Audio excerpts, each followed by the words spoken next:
আসসালামু আলাইকুম বন্ধুরা, সবাই কেমন আছেন? আশা করি অনেক ভালো আছেন। আলহামদুলিল্লাহ, ফ্যামিলি ফার্মিংয়ের আরেকটি নতুন ভিডিওতে আপনাদেরকে স্বাগত জানাচ্ছি।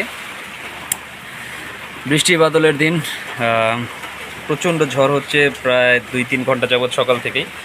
তো কথা ওইটা না, কথা যেটা মুখ্য সেটা না। আসলে অনেকেই এই পর্যন্ত অনেক কিছুই লালন পালন করে থাকে, অনেক কিছুই লালন পালন করছি আমরা, অনেকে অনেক কিছু লালন পালন করি। কিন্তু প্রশ্ন থাকে আমাদের কাছে, আমরা অনেক সময় নিজেরা নিজেদেরকে প্রশ্ন করি যে আমরা এত কিছু লালন পালন করলাম তো কী বুঝলাম, এত কিছু লালন পালন করার পরে আমাদের কাছে কোন জাতটা সবচেয়ে বেশি ভালো লাগলো, উপযোগী মনে হইলো।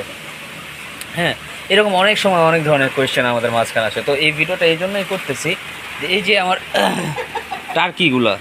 টার্কিটা দেখতে পাচ্ছেন, টার্কিগুলো যখন নিয়ে আসছিলাম তখনকার সময়েরও ভিডিও আমি আপনাদেরকে পোস্ট করছিলাম। সেই ভিডিওটার থাম্বনেল এটা ছিল যে বাজার থেকে কেউ কখনো না বুঝে কিছু কিনবেন না। এটা এই কারণেই লেখা হয়েছিল যে যখন আমি টার্কিগুলো নিয়ে আসছিলাম তখন প্রচণ্ড পরিমাণ ঠান্ডা ছিল, টার্কি চারটারই প্রচণ্ড পরিমাণ ঠান্ডা ছিল। তো এদের পেছনে অনেক বেশি শ্রম দেওয়া লাগছিল আমার ওই সময়টাতে, প্রায় মাসখানেকের মতো টানা আমি এদেরকে ওষুধ খাওয়ানো লাগছে। তো এখনকার ভিডিওটা যে জন্য করতেছি, দেখেন আপনাদেরকে দেখায় আবহাওয়া, ওয়েদার কীরকম আপনারা বুঝতে পারতেছেন কিনা। বৃষ্টি হচ্ছে, কিন্তু প্রচণ্ড বৃষ্টি ছিল একটু আগে, কিছুক্ষণ আগে।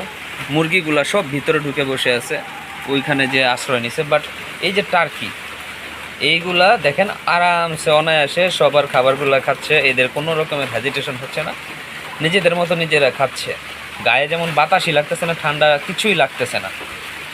হ্যাঁ, তো এই ভিডিওটা এই কারণে করতেছি যে আমার কাছে পার্সোনালি মনে হয় বাংলাদেশের উপযোগী জাত হিসাবে টার্কি অনেক শক্তিশালী, অনেক শক্তিশালী। কারণ যে সময়টাই নিয়ে আসছিলাম, যে ঠান্ডাটা লাগছিল, একটা মুরগি হোক, একটা হাঁস হোক, এতদিন পর্যন্ত সার্ভাইভ করা কারো পক্ষেই পসিবল হইতো না। শুধুমাত্র আমার কাছে লাগে যেন টার্কি বিদায়ী এতদিন পর্যন্ত সার্ভাইভ করতে পারছে। তো কেউ যদি আমার কাছে আপনারা জানতে চান যে সবচাইতে ভালো শক্তিশালী বাংলাদেশি আবহাওয়ায় উপযোগী কী জাত আছে, ঠিক আছে, তা আমি অনায়াসে এক বাক্যে বলবো, সেটা হচ্ছে আপনার টার্কি।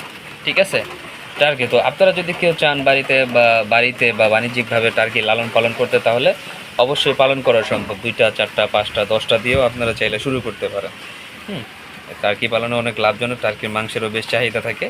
আর এক একটা টার্কি মোটামুটি আপনার না হলেও মিনিমাম 5 থেকে 6 কেজি তো হয়ই একটা পর্যায়ে গিয়ে। আমার এগুলো এখনও 5-6 কেজি হয় নাই, হয়তো বা 3 কেজি 3.5 কেজি এরকম হয়েছে। আমি নিয়ে আসছি প্রায় 5 মাস 5.5 মাসের মতো হয়েছে, এত হয় নাই, 4 মাসের মতো হয়েছে। তো দেখা যাক, আমি আশা করতেছি এদের থেকে ডিম পাওয়ার, তো কী হয়। তো বন্ধুরা, আশা করি এই ভিডিওটা আপনাদের ভালো লাগছে। যদি এই ভিডিওটা আপনাদের ভালো লেগে থাকে তাহলে অবশ্যই লাইক কমেন্টস করে জানাবেন। সবাই ভালো থাকবেন, সুস্থ থাকবেন। পরবর্তীতে আরেকটি নতুন ভিডিও নিয়ে আপনাদের সাথে দেখা হবে। ততদিন পর্যন্ত আসসালামু আলাইকুম।